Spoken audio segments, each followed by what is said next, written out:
I know you feel frustrated when someone asks about your day, and you just freeze. You want to share your life, but the words just disappear from your head. Well, after this video, you will confidently describe your whole day from morning to night. I am going to share 3 secret words that native speakers use, words that make your English sound natural instantly. If you are ready to finally stop overthinking and start speaking, let's go. Welcome to English Studio. I'm Alex. And I'm Sarah, and today we are going to help you talk about your daily life in English with total confidence. This is going to be so useful. Let's get into it. Wait, Alex, before we start, let's remind our friends about something important. Oh, right. Before we start, if you are learning English and you want videos like this every week, hit subscribe right now. Yes, and ring the bell so you never miss a lesson. It really helps us. Okay, let's go. Awesome. Let's start with the very beginning of the day. Imagine you are at a hotel or staying with a friend. They ask you, what time do you usually open your eyes? Sarah, how do we say this simply? Well, many people say, I open my eyes at 7, but native speakers use a specific phrase. We say, wake up. Wake up. I love that phrase. It is so simple, but so important. Exactly. It just means you stop sleeping. For example, I wake up at 6 o'clock every morning. Wow, 6 o'clock? That is early. I usually wake up at 8. Ha, yes, I'm a morning person, Alex. Let's practice this phrase together with our viewers. Say it with us. Wake up. Wake up. Great. Now you say it. Perfect. Now, here's a big mistake that many English learners make. There's a huge difference between waking up and getting up. Wait, really? Aren't they the exact same thing? No, they're not. This is our first aha moment. Wake up means you open your eyes, but get up means you actually physically move your body out of the bed. Oh, wow, that makes so much sense. So I wake up at 8, but I lie in bed for 20 minutes, so I get up at 8:20. That is exactly right, Alex. See, you can wake up but not get up immediately. Amazing. Let's move to our second scenario. After you get up, you need to prepare your body for the day. You go to the bathroom, you use water, you use soap. Sarah, how do we talk about this next step? We use the phrase, take a shower. Some people also say, have a shower. Both are correct. I always take a cold shower in the morning. It gives me so much energy. Oh, brr, cold showers? No way. I prefer warm water. Let's look at the key word here. The word is shower. Let's break it down. Shower. Shower. Let's practice the whole phrase now. Say it with us. Take a shower.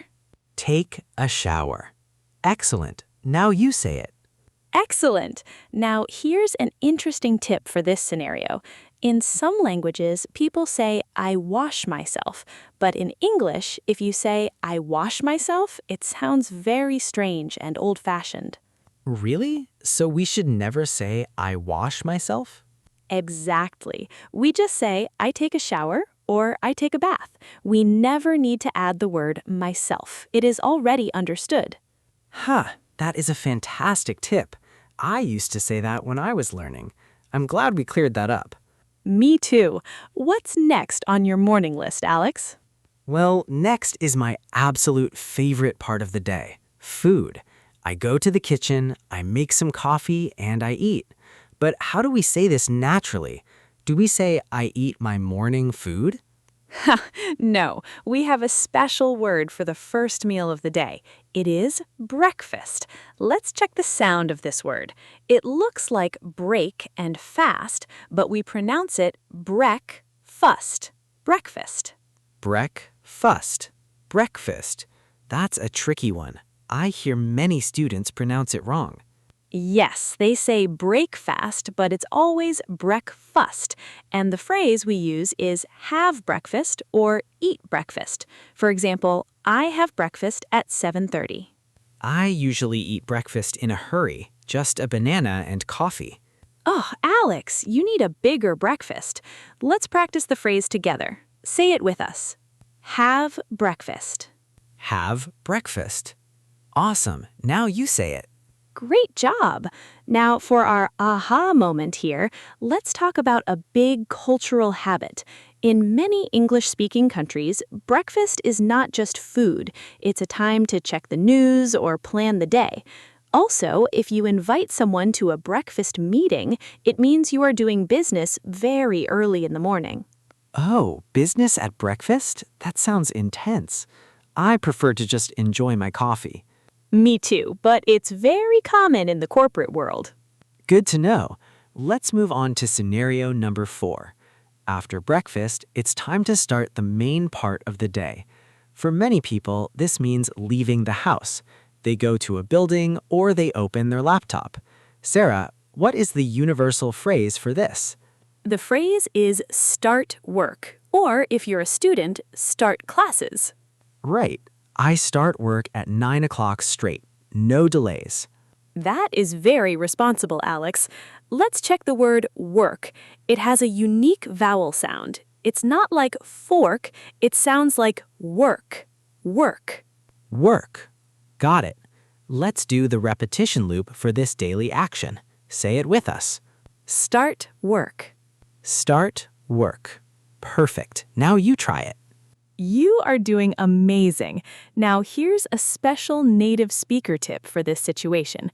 Sometimes, instead of saying, I start work, native speakers will say, I head to work.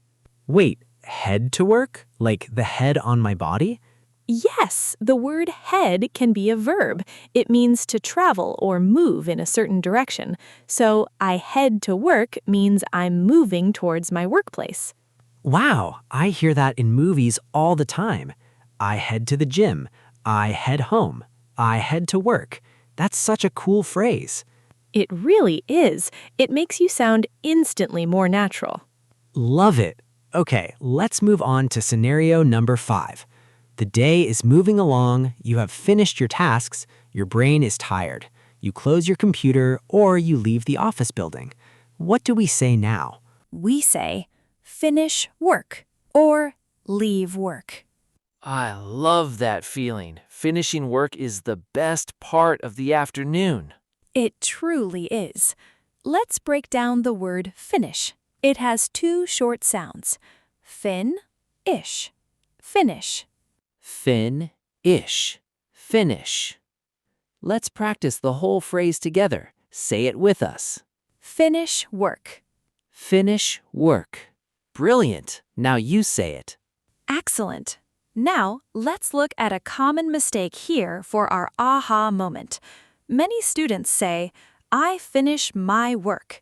But if you add the word my, it sounds like you finished one specific task. If you want to say your work time for the day is over, you just say, I finish work. No my needed. Oh, wow. So I finish work at 5 p.m. means my work day is done. But I finish my work means I finished a report. Exactly. You nailed it, Alex. That is a very subtle but important difference. See, this is why I love doing this. I learn things too. We are all learning together. Okay, scenario number 6. Now you are back at home, you want to relax. You sit on the sofa, maybe you watch a television show or you read a book. Sarah, what phrase describes this beautiful time? We use the phrase unwind or relax, but unwind is a beautiful word. Let's look at it.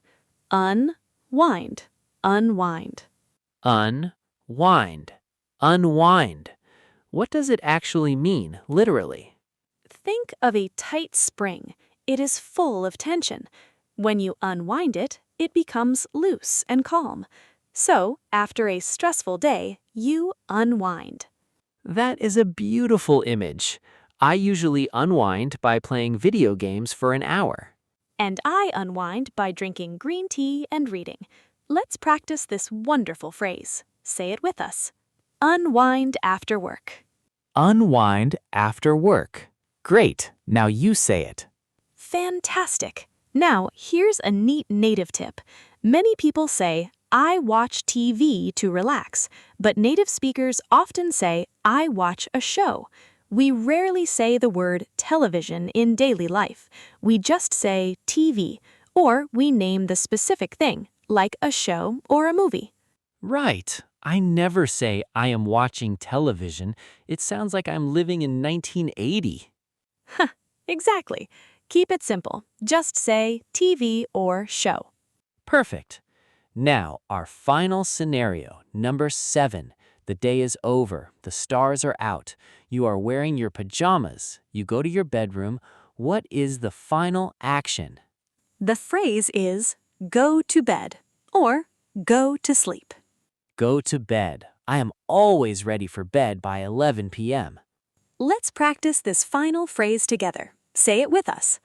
Go to bed. Go to bed. Wonderful. Now it's your turn. Beautifully done. Now, here's the final aha moment for today. Notice that we say go to bed. We do not say go to the bed. Oh, interesting. Why no the? When we say go to bed, we're talking about the activity of sleeping. We're not talking about the physical piece of furniture. If you say, I am going to the bed, it sounds like you're just walking over to look at it. Wow, English is so interesting with those little words. Go to school, go to work, go to bed. No the required. Precisely. You use the only when the physical place is the focus, but for regular daily activities, we leave it out. This has been an incredible main lesson, but guess what time it is now? Oh, is it time for the practice round? Yes, it is quick practice round time. Here's how it works. I'm going to fire short questions at you, our viewers. You must answer first in your head or out loud before Sarah speaks. I will give you a tiny moment to think. Ready? Let's go. Question 1. How do you say that you open your eyes in the morning, but you do not leave the bed yet? Ding! Wake up. Remember, waking up is just opening your eyes. Perfect. Question 2. What is the natural phrase for eating your very first meal of the day? Ding! Have breakfast. And remember the pronunciation, breakfast. Awesome. Question 3. How do you say you are traveling towards your office using a cool native verb? Ding! Head to work. I head to work at 8. Yes, you are doing great. Question 4. What phrase do you use when your whole workday is finished, not just one task? Ding! Finish work. No need to say my work.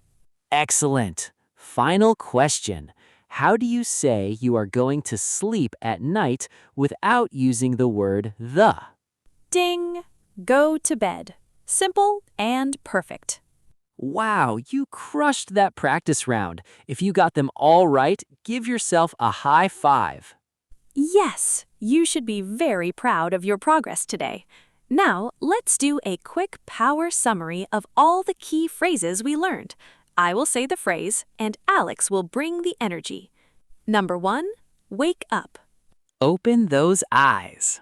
Number 2, take a shower. Clean and fresh for the day. Number 3, have breakfast. The most important meal, breakfast. Number 4, head to work. Look at you sounding like a native speaker. Number 5, finish work. Time to close that laptop. Number 6, unwind. Let that stress melt away. And number 7, go to bed. Time for some sweet dreams. What a beautiful summary. You now have the exact tools to describe your entire daily life, from the second you wake up to the moment you fall asleep. See, it's not as scary as it feels. You just need the right phrases. Exactly. And now it's time for our question of the day. We want to hear from you. Yes, we really do. Here's the question. What is your morning routine? Tell us in English in the comments below. For example, you can write, I wake up at 7, I have breakfast, and then I head to work. Keep it simple, just 1 to 3 sentences. We promise to read your comments and reply. It's a great way to practice right now. Thank you so much for spending your time with us today. You're doing an amazing job on your English journey. Keep going, keep speaking, and never give up. You've got this. See you in the next video. Bye. Goodbye, everyone. See you soon.